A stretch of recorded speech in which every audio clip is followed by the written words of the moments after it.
네, 업종 분석과 유망주 찾아보도록 하겠습니다. 오늘은 자동차 관련주에 대해서 한번 살펴볼 텐데요. 오늘은 유민기 상상인증권연구위원 자리해 보셨습니다. 어서 오세요.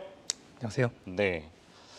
현대차 기아 상반기 역대급 판매를 기록을 했습니다. 다만 좀 우려스러운 목소리가 이 글로벌 경기 둔화 시기에 자동차 판매도 영향을 받는 거 아니냐 이런 이야기도 나오고 있습니다. 어떻게 바라보십니까? 네, 그럼에도 불구하고 이제 올 하반기 충분한 대기 수요를 기반으로 현대차와 기아는 판매 호조 이어갈 것으로 예상합니다. 예. 침체가 아닌 것에 대해서는 이미 많이 이야기가 나오고 있고요. 오히려 이제 미국의 소비 심리 지수는 기대치를 상회하면서 경기를 전망하는 것 자체가 많이 어려워지는 것 같습니다.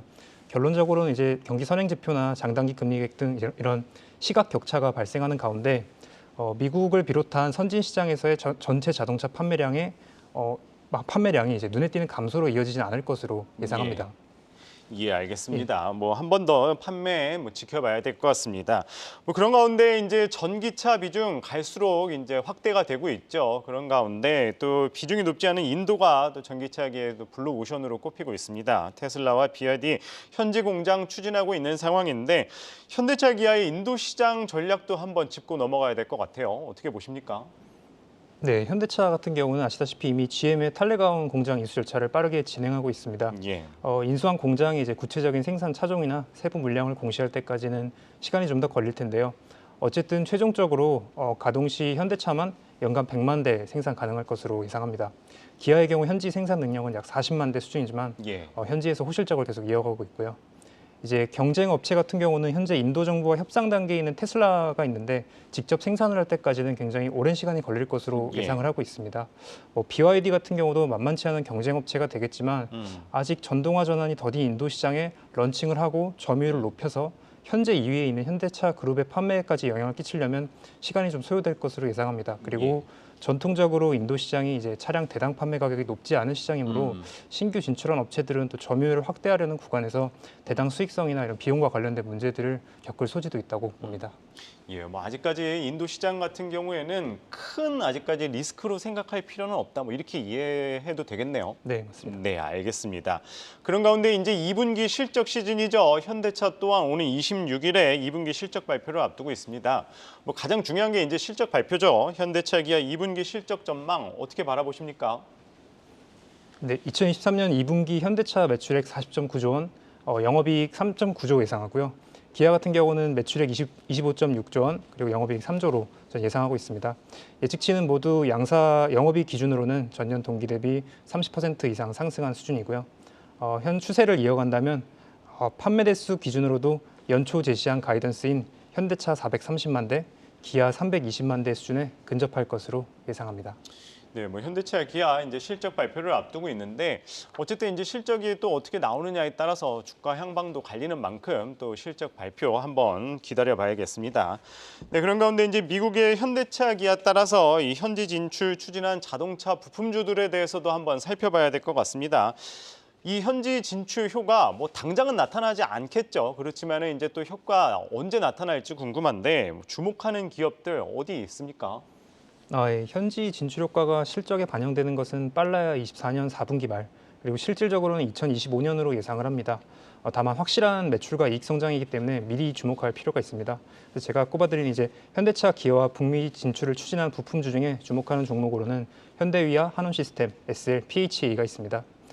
현대위아는 전동화 구동 부품 관련해서 향후 매출이 더 발생할 것으로 예상되는 가운데 이제 기계 사업 부분 또한 현대차 그룹의 향후 스마트 팩토리 전환 수요와 맞물려서 중장기적인 이익 성장을 기대해 볼 수 있겠습니다. 이제 한원 시스템의 경우 글로벌 2위 열 관리 시스템 업체이고요. 이제 현대차 그룹의 증설에 대응하기 위해 조지아의 공장을 역시 설립 중에 있습니다. 2024년 4분기 가동 이후부터 바로 실적에 반영될 것을 예상하고 있습니다.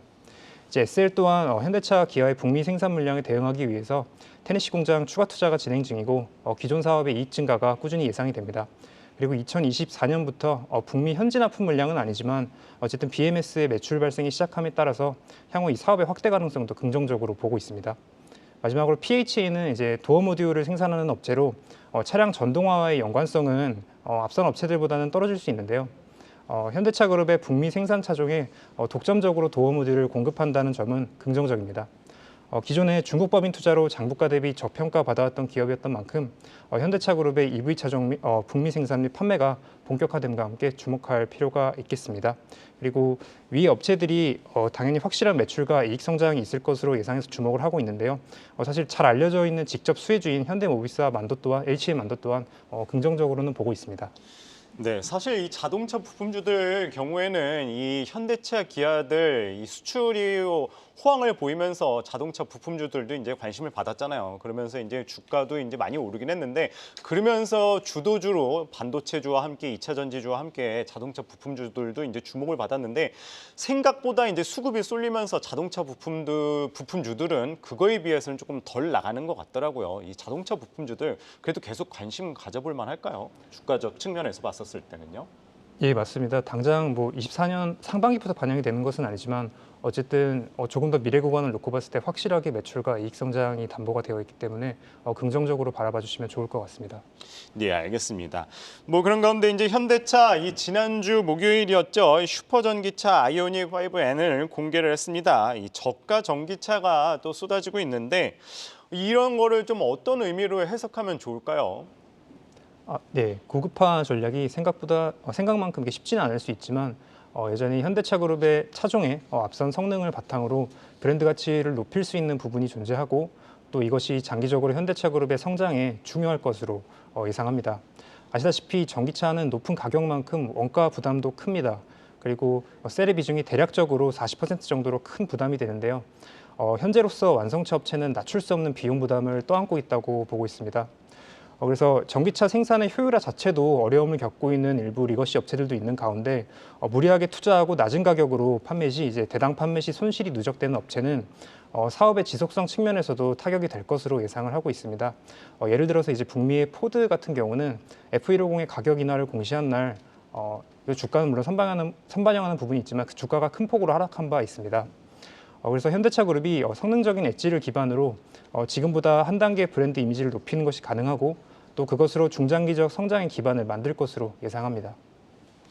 네, 또 전기차 하면은 최근에 이제 이슈되고 있는 게 또 충전 방식이잖아요. 그러면서 이제 테슬라의 이제 슈퍼차저 방식이 이제 북미에서 이제 주를 이루고 있는 가운데 뭐 많은 업체들이 테슬라의 충전 방식을 따라가고 있습니다. 그에 비해서 이제 현대차, 우리나라 업체들 같은 경우에는 다소 조금 다른 길을 걷고 있는데 이 테슬라의 충전 방식 확대에 따른 좀 국내 업체들의 영향 좀 어떻게 바라봐야 될까요? 예.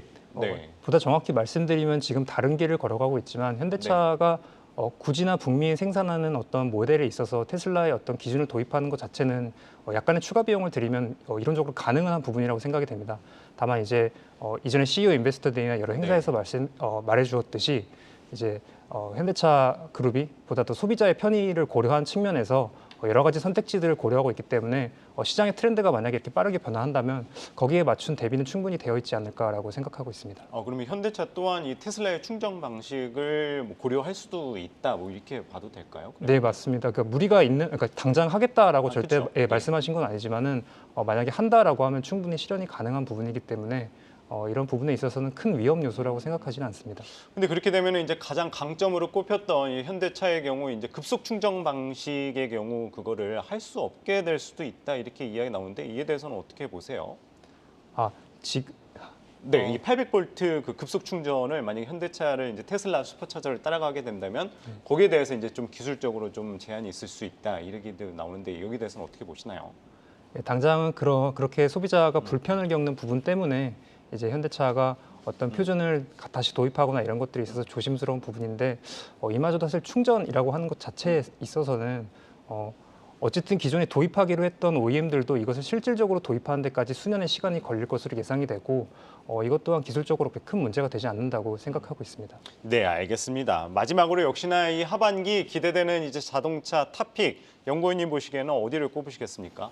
예, 우선은 저는 완성차인 현대차, 기아를 공식적으로는 탑픽을 제시드린 가운데 네. 올 하반기에는 현대 위아를 좀 살펴보실 필요가 있겠습니다. 전동화의 직접 수혜주인 HL만도와 한원 시스템의 경우는 전동화 투자 비용을 회수한 이후에 정상 영업이익률이나 혹은 사업 포트폴리오가 사실 확실하게 좀 정해진 편입니다. 반면에 현대 위아 같은 경우는 현대차 그룹의 스마트 팩토리 도입에 따른 중장기 수주나 또 열관리 시스템 사업의 단계적인 진입 그리고 개발 중인 전동화 엑셀과 같은 전동화 구동 부품의 수주 같이 이렇게 현대차 그룹의 성장과 함께 새롭게 키워나갈 사업의 영역이 많다는 점에서 면밀히 살펴볼 점이 많은 기업으로 좀 제시를 드리고 있습니다. 네, 하반기 주목할 만한 자동차 부품주 탑픽 현대 위아까지 살펴봤습니다. 최근에 워낙 이 상반기 현대차 기아 이 수출 판매 호조를 보였던 만큼 하반기에도 어느 정도 기대되는 상황인데요. 좀 더 한번 지켜볼 필요가 있을 것 같습니다. 네, 오늘은 유민기 상상인증권 연구위원장과 함께 이 자동차주에 대해서 살펴봤습니다. 말씀 고맙습니다. 감사합니다.